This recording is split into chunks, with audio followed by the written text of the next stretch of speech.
Good morning friends, स्वागत है आप सभी का हमारे एजुकेशनल प्लेटफॉर्म शिक्षा नोट्स में। आज की इस वीडियो में हम करेंगे 29 जनवरी 2026 से जुड़े डेली हरियाणा करंट अफेयर के इम्पोर्टेंट क्वेश्चंस। तो चलिए शुरू करते हैं। आज का हमारा पहला प्रश्न है दोस्तों, हाल ही में किस पुस्तक का विमोचन PGIMS रोहतक की प्रोफेसर डॉक्टर किरण दहिया द्वारा लिखी गई पुस्तक के रूप में हुआ है? तो यहाँ पर हमारा सही उत्तर रहने वाला है option number C, text book of biochemistry for nursing students. चलिए बढ़ते हैं आगे। हाल ही में PGIMS रोहतक के बायोकेमिस्ट्री विभाग की प्रोफेसर डॉक्टर किरण दहिया द्वारा लिखित पुस्तक text book of biochemistry for nursing students चर्चा में रही। यह पुस्तक विशेष रूप से नर्सिंग छात्रों की शैक्षणिक जरूरतों को ध्यान में रखकर तैयार की गई है और इंडियन नर्सिंग काउंसिल के नवीनतम पाठ्यक्रम पर आधारित है। पुस्तक में बायोकेमिस्ट्री जैसे जटिल विषय को सरल, सहज और छात्र अनुकूल भाषा में प्रस्तुत किया गया है। इस पुस्तक का विमोचन डॉक्टर अनीता सक्सेना, कुलपति पंडित BD शर्मा स्वास्थ्य विज्ञान विश्वविद्यालय रोहतक द्वारा किया गया। चलिए दोस्तों बढ़ते हैं हमारे अगले प्रश्न की ओर। प्रश्न है दोस्तों, हाल ही में हरियाणा की बिजली यूटिलिटीज के लिए ISO प्रमाणन को अनिवार्य करने का निर्णय किस संस्था द्वारा लिया गया? तो यहाँ पर हमारा सही उत्तर रहने वाला है ऑप्शन नंबर ए, हरियाणा विद्युत विनियामक आयोग यानी HERC के द्वारा। हरियाणा विद्युत विनियामक आयोग यानी HERC ने राज्य की सभी बिजली कंपनियों के लिए ISO प्रमाणन अनिवार्य कर दिया है। यह निर्णय जनवरी 2026 में आयोजित राज्य सलाहकार समिति की 33वीं बैठक में लिया गया। वर्तमान में हरियाणा में केवल HPGCL ही ISO प्रमाणित है, जबकि अब HVPNL, UHBVNL और DHBVN को भी ISO प्रमाणन प्राप्त करना होगा। ISO प्रमाणन का उद्देश्य प्रक्रियाओं का मानकीकरण, वैश्विक सर्वोत्तम प्रथाओं को अपनाना और कार्यप्रणाली में एकरूपता लाना है। सभी बिजली यूटिलिटीज को 3 महीने के भीतर कंज्यूमर सेटिस्फैक्शन इंडेक्स यानी CSI लागू करने का निर्देश दिया गया है। CSI की निगरानी JE स्तर से लेकर उपमंडल और मुख्यालय स्तर तक मासिक बैलेंस स्कोर कार्ड BSC को 4 महीनों के भीतर लागू करने के निर्देश दिए गए हैं। चलिए दोस्तों बढ़ते हैं अगले प्रश्न की ओर। प्रश्न है दोस्तों, हरियाणा के मुख्यमंत्री ने हाल ही में किस कार्यक्रम को लागू करने के निर्देश दिए हैं जो केंद्र सरकार के मेक इन इंडिया अभियान की तर्ज पर राज्य स्तर पर लागू किया जाएगा? तो यहाँ पर हमारा सही उत्तर रहने वाला है दोस्तों option number B, make in India और design in Haryana. Make in Haryana और डिजाइन इन हरियाणा पर। हरियाणा के मुख्यमंत्री नायब सिंह सैनी ने मेक इन हरियाणा और डिजाइन इन हरियाणा कार्यक्रम शुरू करने के निर्देश दिए। यह पहल केंद्र सरकार के मेक इन इंडिया अभियान की तर्ज पर राज्य स्तर पर लागू की जाएगी। मुख्यमंत्री ने इसे राज्य की नई औद्योगिक नीति के साथ एकीकृत करने का निर्देश दिया। इसका उद्देश्य है हरियाणा को वैश्विक औद्योगिक और नवाचार हब बनाना, विशेषकर गुरुग्राम और फरीदाबाद जैसे क्षेत्रों में। चलिए बढ़ते हैं अगले प्रश्न की ओर। प्रश्न है दोस्तों, हरियाणा सरकार द्वारा सरस्वती नदी को पुनर्जीवित करने के लिए सोम नदी पर किस बैराज का निर्माण किया जा रहा है? तो यहाँ पर हमारा सही उत्तर रहने वाला है ऑप्शन नंबर सी, सोम सरस्वती बैराज। हरियाणा सरकार ने सरस्वती नदी के पुनरुद्धार के लिए सोम सरस्वती बैराज बनाने का ऐतिहासिक कदम उठाया है। बैराज का उद्देश्य है सोम नदी के अतिरिक्त पानी को रोककर इसे सरस्वती नदी की पुरानी धारा में मोड़ना, ताकि नदी में साल के 12 महीने जल प्रवाह सुनिश्चित हो। स्थान रहेगा इसका यमुनानगर जिले में आदि बद्री के पास, जिसे सरस्वती नदी का उद्गम स्थल माना जाता है। तकनीकी विवरण की बात करें तो बैराज के साथ आदि बद्री डैम का निर्माण भी किया जा रहा है, जिसकी भंडारण क्षमता 224 हेक्टेयर मीटर है। पानी को सरस्वती जलाशय तक ले जाने के लिए लगभग 7.5 किलोमीटर लंबी पाइपलाइन बिछाई जाएगी।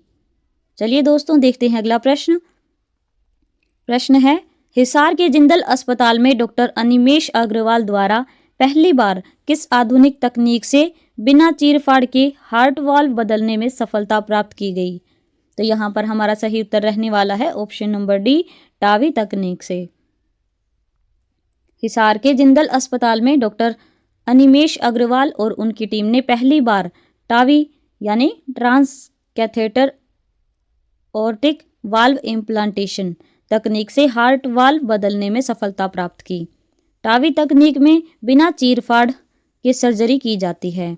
इसके फायदे हैं, रक्तस्राव कम होता है, संक्रमण का खतरा भी कम होता है और अस्पताल में रहना केवल 2 या 3 दिन के लिए। चलिए बढ़ते हैं अगले प्रश्न की ओर। प्रश्न है दोस्तों, हरियाणा के किस औद्योगिक क्षेत्र यानी आईएमटी में जीरो वाटर वेस्टेज का पायलट प्रोजेक्ट शुरू किया जा रहा है? तो यहाँ पर हमारा सही उत्तर रहने वाला है option number A, IMT Manesar में। हरियाणा के मुख्यमंत्री नायब सिंह सैनी ने आईएमटी मानेसर को जीरो वाटर वेस्टेज मॉडल के रूप में विकसित करने के निर्देश दिए हैं।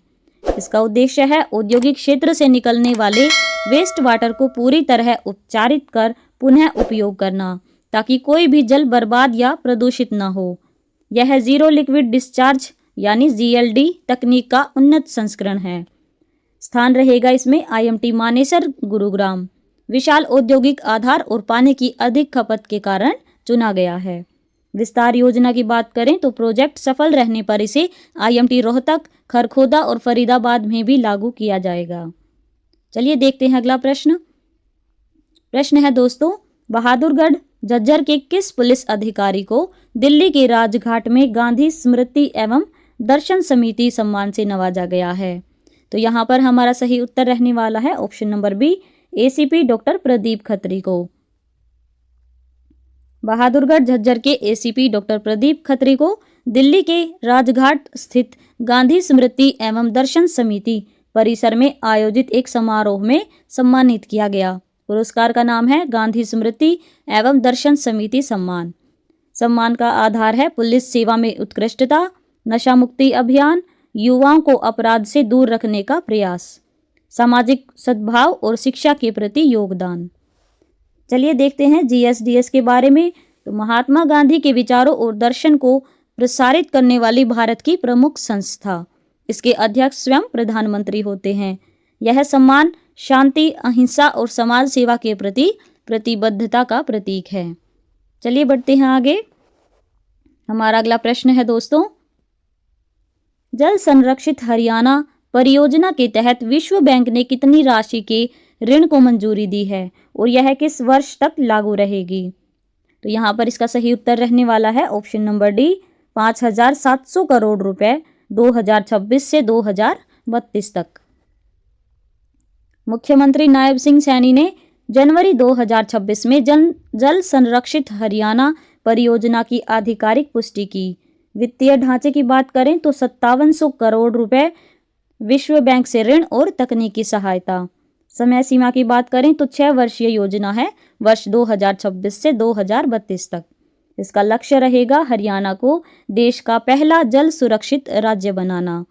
परियोजना के मुख्य स्तंभ हैं नहरों का आधुनिकीकरण और पुनर्वास, 1570 नहरों में से शेष 678 नहरों का सुधार, पूर्ण लाइनिंग, 1961 माइनर नहरों का पुनर्वास, सूक्ष्म सिंचाई और कृषि तो लगभग 70,000 एकड़ में ड्रिप स्प्रिंकलर सिस्टम, धान की खेती में डीएसआर और फसल विविधीकरण, 2 लाख एकड़ अतिरिक्त सिंचाई सुविधा, अपशिष्ट जल का पुनः उपयोग, जींद, कैथल और गुरुग्राम के एसटीपीज का पानी 28,000 एकड़ भूमि में सिंचाई के लिए, भूजल पुनर्भरण और जल भराव, दक्षिण हरियाणा में 80 नए जल निकाय, 2 लाख एकड़ भूमि पर जल भराव की समस्या का समाधान।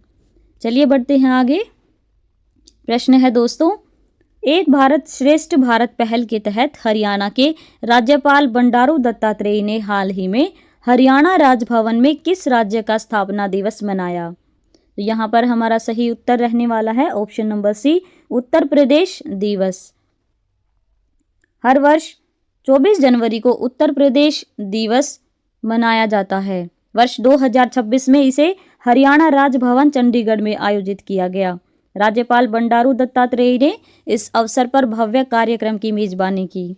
आयोजन केवल औपचारिक समारोह नहीं बल्कि प्रधानमंत्री नरेंद्र मोदी के एक भारत श्रेष्ठ भारत अभियान की महत्वपूर्ण कड़ी है। मुख्य उद्देश्य की बात करें तो अंतर्राज्यीय सांस्कृतिक संबंधों को मजबूती देना और नई पीढ़ी को अन्य राज्यों के इतिहास और उनके योगदान से अवगत कराना है। उत्तर प्रदेश का पुराना नाम यूनाइटेड प्रोविंस था। चलिए देखते हैं अगला प्रश्न। प्रश्न है दोस्तों, हरियाणा शिक्षा विभाग ने सरकारी स्कूलों में खेल सुविधाओं और बुनियादी ढांचे की निगरानी के लिए कौन सा डिजिटल प्लेटफॉर्म लॉन्च किया है? तो यहाँ पर हमारा सही उत्तर रहने वाला है ऑप्शन नंबर ए, खेल डेटा पोर्टल। हरियाणा शिक्षा विभाग ने खेल डेटा पोर्टल यानी स्पोर्ट्स डाटा पोर्टल हाल ही में लॉन्च किया। इसके मुख्य उद्देश्य हैं स्कूलों में खेल बुनियादी ढांचे और उपकरणों का केंद्रीकृत डेटा एकत्र करना, गैप एनालिसिस पता लगाना कि कहाँ मैदान है लेकिन उपकरण नहीं और कहाँ उपकरण है लेकिन मैदान नहीं, फंडिंग का सही उपयोग, खेल ग्रांट का सही आवंटन, स्कूलों की खेल ग्रेडिंग करना, डेटा अपलोड करने की जिम्मेदारी, खेल मैदान, स्कूल के मैदान का आकार, track, basketball, volleyball, kho kho court.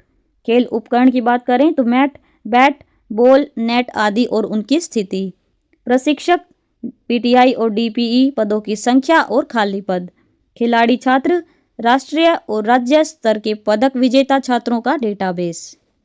चलिए बढ़ते हैं आगे।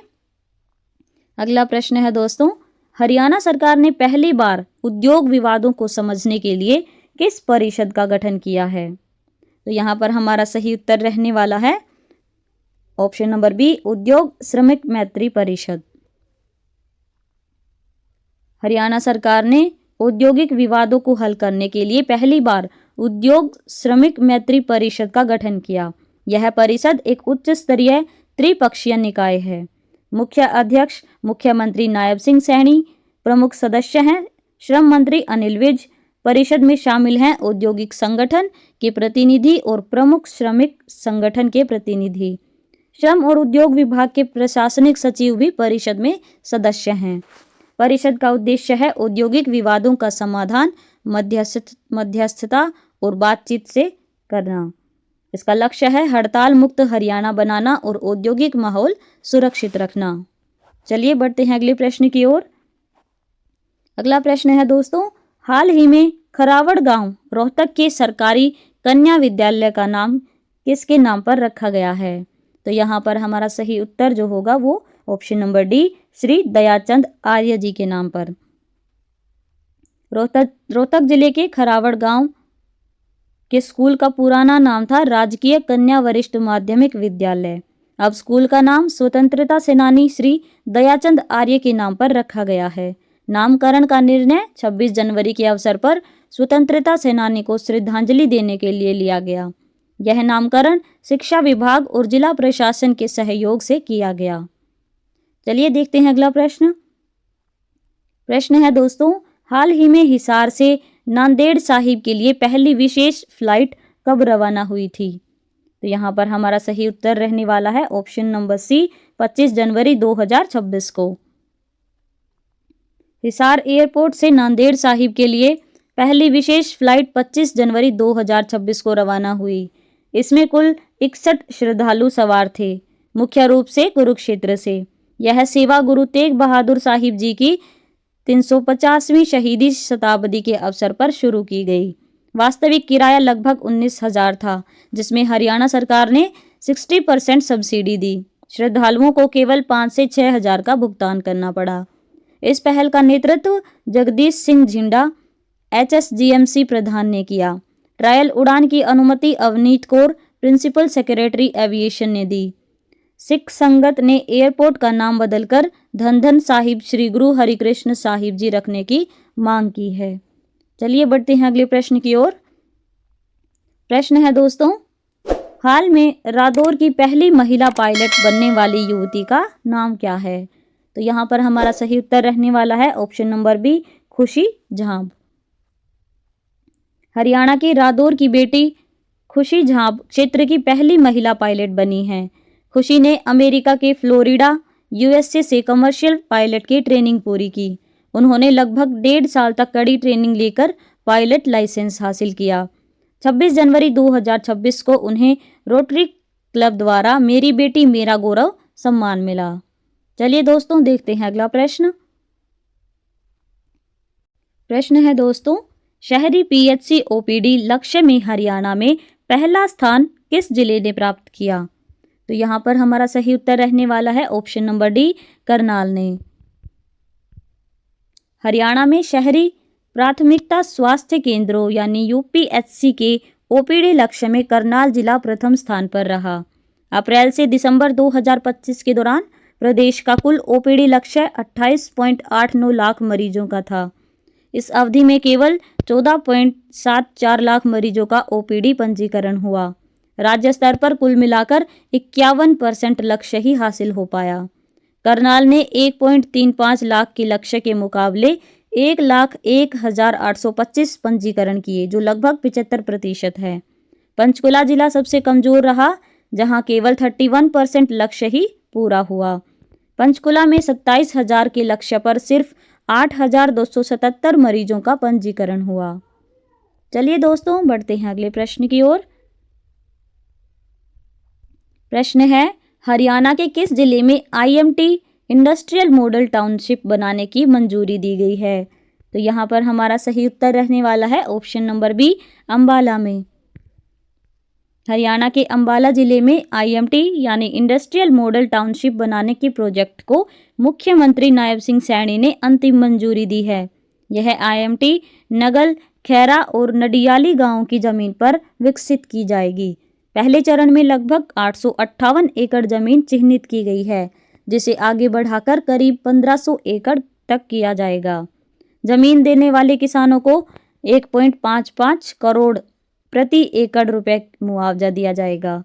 यह परियोजना हरियाणा में बनने वाली 10 नई आईएमटी योजनाओं का हिस्सा है।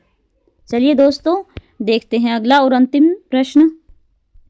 प्रश्न है, हाल ही में मेवा इंडिया 2026 का आयोजन कहाँ हुआ? तो यहाँ पर इसका सही उत्तर रहने वाला है option number B, Yashobhoomi IICC Dwarka नई दिल्ली में। आयोजन का नाम है मेवा इंडिया 2026 तीसरा संस्करण। यह भारत का सबसे बड़ा B2B ट्रेड शो है, खासकर नट्स और ड्राई फ्रूट्स के लिए। यह 23 से 25 जनवरी 2026 स्थान यशोभूमि आईआईसीसी द्वारका नई दिल्ली में आयोजित हुआ। आयोजक हैं nuts and dry fruits council of India. इसका उद्देश्य भारतीय ड्राई फ्रूट उद्योग को वैश्विक सप्लाई चेन से जोड़ना। ग्लोबल मंच की बात करें तो भारतीय उत्पादकों, प्रोसेसर्स और व्यापारियों को अंतर्राष्ट्रीय खरीदारों और तकनीकी भागीदारों से जोड़ना। स्वास्थ्य पर focus, heart health, diabetes prevention और चाइल्ड न्यूट्रिशन। आयोजन में 10,000 प्लस बिजनेस विजिटर्स और 300 प्लस प्रदर्शक स्टॉल्स शामिल थे। अंतर्राष्ट्रीय भागीदारी की बात करें तो 30 प्लस देशों के प्रतिनिधियों ने हिस्सा लिया। प्रमुख संस्थाएं रही almond board of California, almond board of Australia और अमेरिकन पिस्टियाचो ग्रोवर्स। तो दोस्तों ये थे आज के हमारे हरियाणा करंट अफेयर के इम्पोर्टेंट क्वेश्चंस। इसके बाद हम करेंगे 2 क्वेश्चंस जिनका आंसर आप सभी को देना है। तो यहाँ पर हमारा पहला प्रश्न है, हरियाणा आत्मनिर्भर टेक्सटाइल पॉलिसी 2022 से 2025 की नई वैधता कब तक बढ़ाई गई है? अगला प्रश्न है, हाल ही में कंज्यूमर सेटिस्फेक्शन इंडेक्स यानी CSI लागू करने का निर्देश किसने दिया है? तो दोस्तों आशा है कि आप इन दोनों क्वेश्चंस का सही आंसर जो है वो कमेंट बॉक्स में ज़रूर देंगे। दोस्तों अगर आप सभी को हमारी वीडियो अच्छी लगी हो तो वीडियो को लाइक और चैनल को सब्सक्राइब ज़रूर कर लें। धन्यवाद।